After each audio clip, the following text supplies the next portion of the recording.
हाँ तो विद्यार्थी, मैं आपका मनसा एकेडमी चैनल पर स्वागत करता हूँ। और हम देखेंगे, चल रहा था चैप्टर हम लोग का विकास, डेवलपमेंट, अर्थशास्त्र का चैप्टर फर्स्ट था विकास।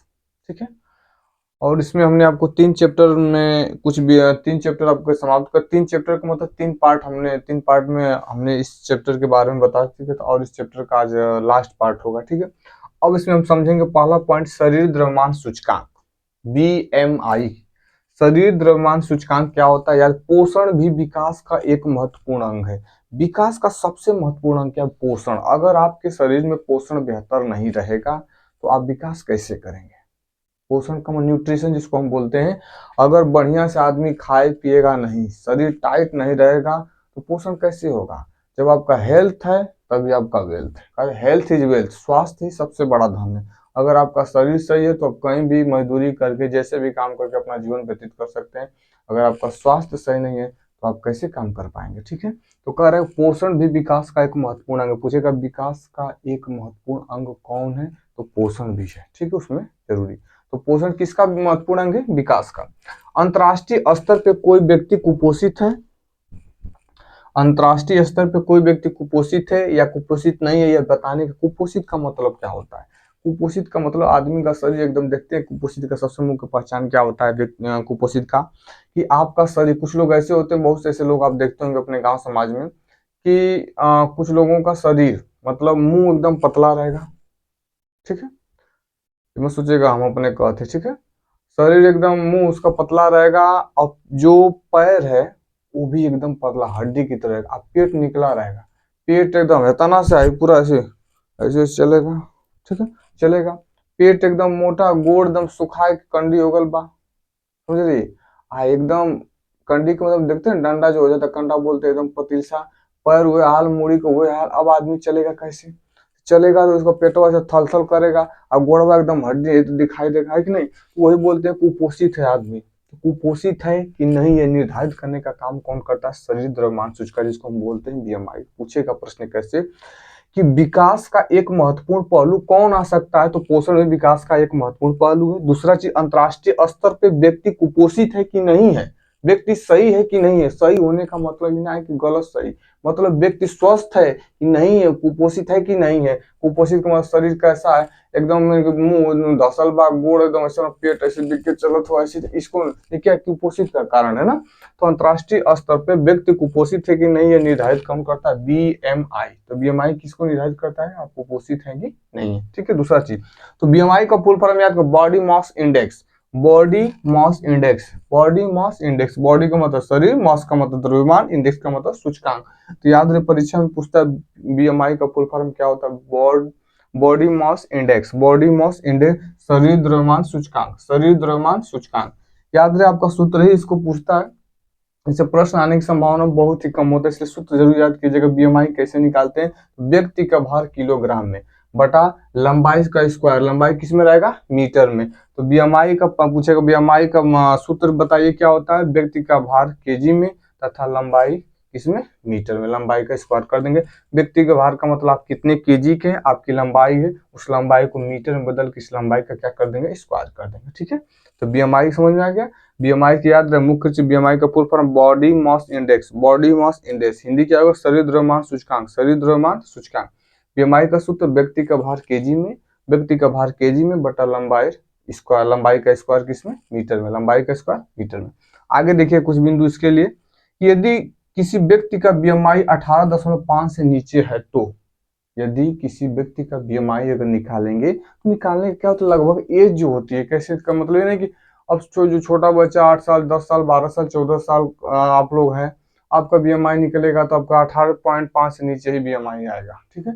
तो ये नहीं कि हम कुपोषित है, नहीं, आप अपनी जगह से BMI का मुख्य जो रेशियो होता है, कम से कम आपकी एज, अगर पुरुष का निकालते हैं तो एज होना चाहिए 20 से 21 वर्ष होंगे, तब आपका BMI सही निकलेगा। कि अब उस समय अगर 18 पॉइंट से कम है तो आप सोचेंगे कुपोषित में आ जाएंगे। ठीक है। तो लगभग 20 साल के ऊपर बेहतर ही होता है, 18 से ऊपर ही रहेंगे। और लड़कियों का भी वही एज रहेगा आपका, करीबन वही 19-20 के आसपास इनकी भी एज को निर्धारित करते हैं BMI। ऐसे आपकी एज का निर्धारित नहीं, क्योंकि 10 में बच्चे पढ़ रहे हैं तो उनका BMI निकालेंगे, 11 में पढ़ रहे हैं, 12 में, तो जो एकदम हट्टा कट्टा शरीर का उनका तो 18.5 से बेसी आएगा। लेकिन जो हल्का अपने शरीर के हिसाब से है तो उनका कम आएगा, तो वो बीएमआई को कभी निकलेगा, कम से कम 20 वर्ष के ऊपर रहेंगे तभी आपका बीएमआई निकलेगा, ठीक है ना। याद है, बीएमआई निकलेगा मतलब आप निकाल सकते हैं, लेकिन आप कुपोषित में आएंगे और आप कुपोषित नहीं, एज इतना होगा तब बीएमआई आपका सटीक आएगा, ठीक है। यदि किसी व्यक्ति का बीएमआई 18.5 से नीचे आता है तो व्यक्ति कुपोषित है। कुपोषित का मतलब वह उसका शरीर सही नहीं है। शरीर सही का मतलब उसको जिस हिसाब से बीएमआई होना चाहिए उस हिसाब से नहीं, अर्थात वही हाल है कि मूड़ी एकदम पतली, गोड़ पतली, पेटवा निकल के धक्का बल ना, याद रहे। दूसरा, यदि 25 से ज्यादा है तो व्यक्ति ओवरवेट है। यदि बीएमआई 25 से ज्यादा हो जाता है तो आप ज्यादा वजनदार है, ज्यादा मोटे हैं, ठीक है। गामा पहलवान हो जाएंगे ना, तो एकदम ऐसे चलेंगे मोटे, ठीक है, पेट हिलता जाएगा, ठीक है। यदि 25 से ज्यादा है तो आप बहुत ज्यादा मोटे हैं, एकदम ओवरवेट हो गया, ठीक है। यदि 18.5 से कम, यानी 18.5 से ज्यादा और 25 से कम है तो व्यक्ति का भार सबसे बेहतर है, 1 नंबर कहें। 18.5 से ऊपर और 25.5 से कम तो आप पे सबसे बढ़िया है, याद रहे। समझ में आ गया होगा बीएमआई के बारे में। बीएमआई का full form body mass index, शरीर द्रव्यमान सूचकांक। पोषण क्या है, विकास का एक महत्वपूर्ण पहलू है। पूरे अंतर्राष्ट्रीय स्तर पर दुनिया में कुपोषित है कि नहीं है व्यक्ति, ये निर्धारित कौन करता है, बीएमआई निर्धारित करता है, याद रहे। यदि व्यक्ति 18.5 से कम है तो कुपोषित का शिकार है, और 18.5 से ज्यादा है और 25.5 से कम है व्यक्ति सबसे बेहतरीन है, और 25 से ज्यादा है तो व्यक्ति ज्यादा क्या, ओवर वेट है। इसको मिटा दे विद्यार्थी, तो हम आगे देखते हैं इसके बारे में, ठीक है। अगला पॉइंट,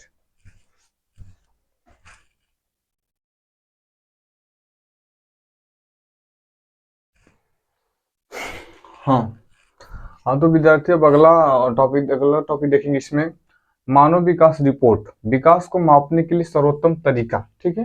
हेडिंग है आपका मानव विकास रिपोर्ट, विकास को मापने के लिए सर्वोत्तम तरीका से आप क्या समझते हैं, ठीक है। इसमें पहला पॉइंट, मानव विकास रिपोर्ट को यूएनडीपी के द्वारा प्रकाशित किया जाता है। तो पूछेगा मानव विकास रिपोर्ट को प्रकाशित कौन करती है संस्था, तो यूएनडीपी। मानव विकास रिपोर्ट को प्रकाशित करने वाली संस्था का नाम है यूएनडीपी। क्या नाम है, यूएनडीपी। यूएनडीपी का full form United Nation Development programme, United Nation Development programme, United Nation Development programme, संयुक्त राष्ट्र विकास कार्यक्रम, संयुक्त राष्ट्र विकास कार्यक्रम, संयुक्त राष्ट्र विकास कार्यक्रम, संयुक्त राष्ट्र विकास कार्यक्रम, ठीक है भैया। चलिएगा, तो मानव विकास रिपोर्ट को कौन प्रकाशित करता है, यूएनडीपी। कौन प्रकाशित करता है, यूएनडीपी। यूएनडीपी का फुल फॉर्म बताएंगे, United Nation Development programme, United Nation Development programme, United Nation Development programme. Hindi बता सकते हैं, संयुक्त राष्ट्र विकास कार्यक्रम, संयुक्त राष्ट्र विकास कार्यक्रम, संयुक्त राष्ट्र विकास कार्यक्रम।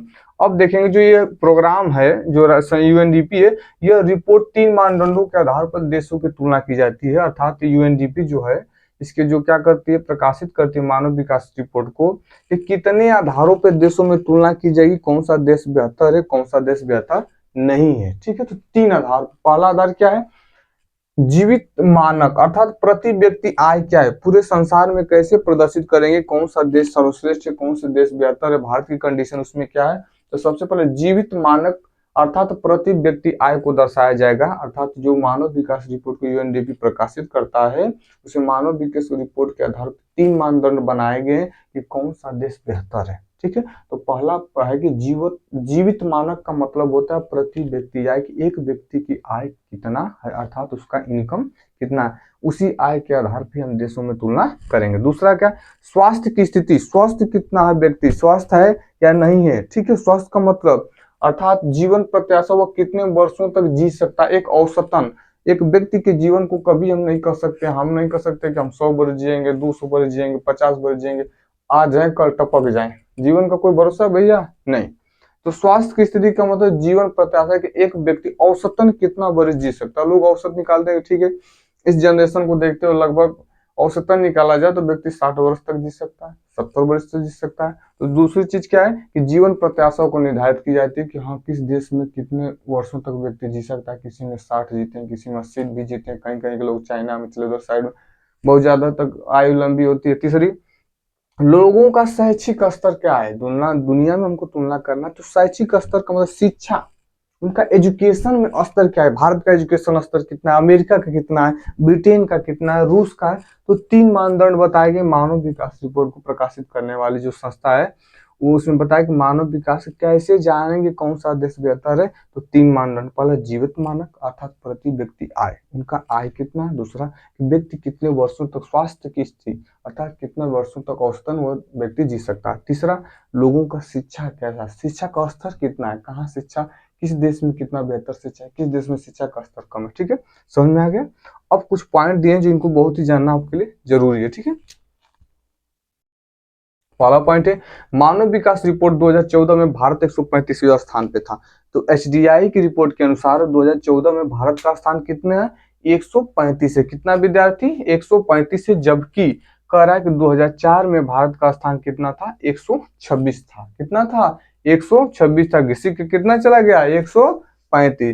तो मानव विकास रिपोर्ट 2014 में भारत का स्थान, अब देखिए हमेशा रेशियो मतलब कुछ किताबों में नहीं होगी तो कुछ अलग होगा, कुछ अलग अलग किताबियों का रेशियो अलग अलग है, इसलिए ध्यान दें। जो हमारे बुकों में था हमने आपको बताया। तो मानव विकास रिपोर्ट 2014 के अनुसार भारत का स्थान कितना था, 135 था। जबकि 2004 में भारत का स्थान कितना था, 126।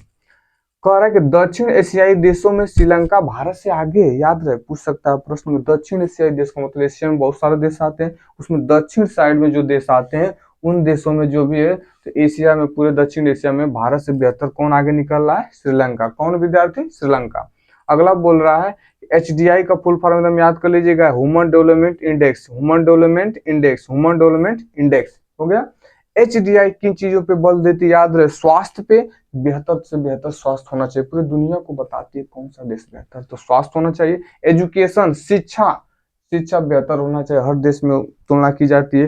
गरीबी का स्तर को बताने का काम करती है, गरीबी का स्तर कहाँ पे ज्यादा है कहाँ पे कम है। असमानताएं, लोगों में जो असमानताएं फैली हुई है, हर देश की कहानी है।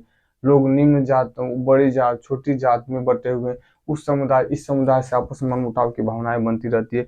पर्यावरण पे जोर देने का काम कौन करता है, एचडीआई। याद रहे, तो एचडीआई किन किन चीजों पे बल देने का काम करता है, स्वास्थ्य पे, शिक्षा पे, गरीबी पे, असमानता तथा पर्यावरण पे बल देता है। ठीक है, लास्ट पॉइंट है कि एचडीआई के अनुसार 2018 में भारत विश्व में कौन से स्थान पे था, तो 130वें स्थान पे था। कितने स्थान पे विद्यार्थी, 130वें स्थान पे। एकदम याद हो गया। एक बार फिर से आपसे पूछना चाहेंगे, मानव विकास रिपोर्ट को प्रकाशित कौन करता है, यूएनडीपी करता है। कौन करता है विद्यार्थी, यूएनडीपी करता है। यूएनडीपी का फुल फॉर्म बताएंगे, यूनाइटेड नेशन डेवलपमेंट प्रोग्राम, संयुक्त राष्ट्र विकास कार्यक्रम। ठीक है, यह रिपोर्ट कितने मानदंडों पे देशों में तुलना की जाती है, 3 मानदंडों पे। पहला जीवित मानक, जीवित मानक का मतलब प्रति व्यक्ति या एक व्यक्ति की इनकम कितना है। दूसरा स्वास्थ्य की स्थिति, एक व्यक्ति औसतन कितने वर्षों तक जी सकता है। और तीसरा चीज दिया है लोगों का शैक्षिक स्तर कितना, उनका एजुकेशन स्तर है कितना, किस देश में स्तर एजुकेशन है कितना, किस देश में स्तर है। इसी के आधार पर लोग देशों में तुलना की जाती है। मानव विकास रिपोर्ट के अनुसार 2014 में भारत का स्थान कितना था, 135 था। जबकि 2004 में 126 था। ठीक है, अगला कह रहा है लेकिन दक्षिण एशियाई देशों में श्रीलंका भारत से बेहतर है। तीसरा HDI, human development index, full form human development index. HDI किन किन बातों पे बल देती है, तो स्वास्थ्य पे बल देती है, शिक्षा पे बल देती है, गरीबी स्तर पे ध्यान देती है, और समानता के साथ साथ पर्यावरण पे बल देने का काम करती है एचडीआई। समझ में आ गया भैया। लास्ट पॉइंट है एचडीआई के अनुसार 2018 में भारत विश्व में कौन से स्थान पे था, तो 130वें स्थान पे था। कौन से स्थान पे था, 130। इस प्रकार से ये चैप्टर हो जाता है हमारा द इंड।